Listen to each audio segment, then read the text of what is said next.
Hello everyone, MeanSpeed here with another Renegade line video. Today I'm going to be talking about the new map objects, the dam and the bridge that was shown, and also the Crosshair contest pistol entries that made it into the community voting stage. Now I know not all of this is completely new, but I didn't think I'd get enough commentary and thoughts out of the dam preview, and I thought the video, to be honest, would be too short. And I mean, I could have maybe got about 2 minutes out of it, but that really isn't enough. So I just decided to wait for more updates to make a longer, more detailed, and, to be honest, better video, at least in my opinion. So yeah, luckily the pistol crosshair results and the bridge news came pretty quickly after the dam preview.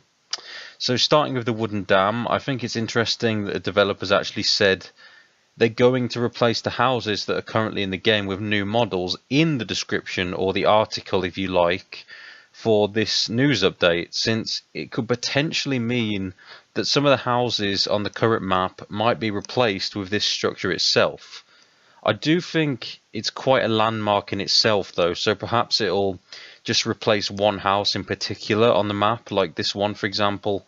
So the structure is quite unique, and then there could be other houses in the future to replace the rest. I'm just saying that because of the fact that, you know, maybe they might be thinking about doing what BFH did, where, you know, each map had a certain landmark to it. So Coastal Clash had the windmill and stuff like that. So yeah.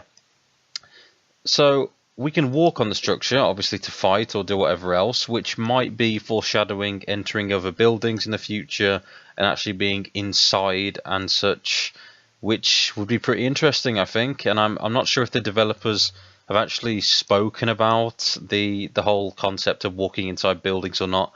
But yeah, I'm pretty sure a lot of people want it. It does look a bit small though, and I think it would be quite chaotic with lots of people on it at once. That would be well, very crazy. A lot of kills, a lot of nonsense going on, and I think it'll benefit close range fights greatly because of obviously the tight space. And the developers did actually confirm that we'll be able to climb the ladders on the dam. So that might mean for some, you know, decent camping spots for snipers as well, you know, benefiting the long range fights too. Now the bridge is of course better for long range fights with the open space and the fact that it's quite long as well, and I think it would be hard to perhaps escape if you were in a bad situation if you were halfway across it, since you'd probably only be able to jump off, which would be problematic if the game is going to have full damage. I think it would be interesting if certain abilities in the game or certain weapons like flamethrowers could have an impact on the state of these map objects too, just, you know, perhaps to push the engine's limitations and show off extras if anything. I think the bridge would look good to perhaps replace this bridge we've already seen, but of course we don't even know for definite if these will be on the map we've already seen or if they're for an entirely new map, and hopefully we can find that out soon enough. So now for the pistol crosshairs. First of all, I want to say that I think the contest overall is perhaps being dragged out a bit on purpose, with one weapon crosshair vote individually instead of, you know, a huge poll with each weapon and each set of crosshairs. So there's more time for the game to be in a good enough state for all of the alpha key winners to almost have not long to wait to play. Of course, that's assuming they'll get awarded when all of the winners have been chosen, and not stage by stage as such. But yeah, you know, it could just be because Raw Vengeance haven't finished deciding on their favourite crosshairs yet for all the other categories, because, you know, there were a lot of entries, to be honest. A lot of people entered, there was a lot to choose from. So yeah, and, you know, they might have only just picked the pistol ones first. They might not even have any others in mind yet. I don't know, but I'm going to go from 1 to 6, and I'm going to give my thoughts on them very quickly.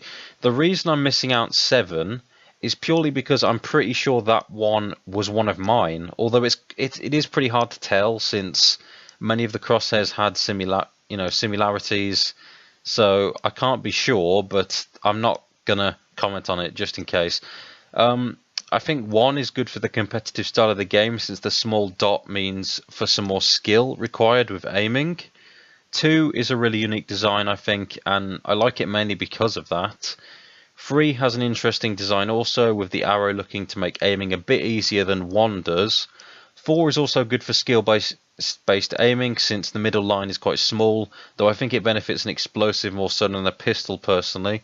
5 definitely has a unique design, though the arrow is definitely going to make aiming quite easy and less skill-based. And finally, 6 also has some very defining points to make aiming require some skill. But of course, I don't know which point in particular they were going for with, where you're actually going to have to, aim properly.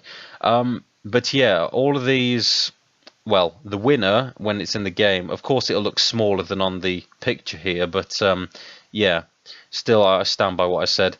But yeah, like I said, 7 is very similar to my own entry, so I'm not really going to say anything, since I don't enjoy giving myself praise, to be honest, if that is my entry, of course. Anyway, as it stands, it looks like 3 will win, although 1 has a lot of votes too, so we'll have to see in the end. But overall, I think Raw Vengeance did a decent job choosing. I do like all of them in their own different ways. But yeah, that was my roundup of the recent updates, I guess. And I think this was better than just a really short video on anything I could get out of the dam when it was first shown. Even though this hasn't really, breached 10 minutes or anything, it's still better in my opinion than a really small video on the dam. So yeah, thanks for watching. See you next time.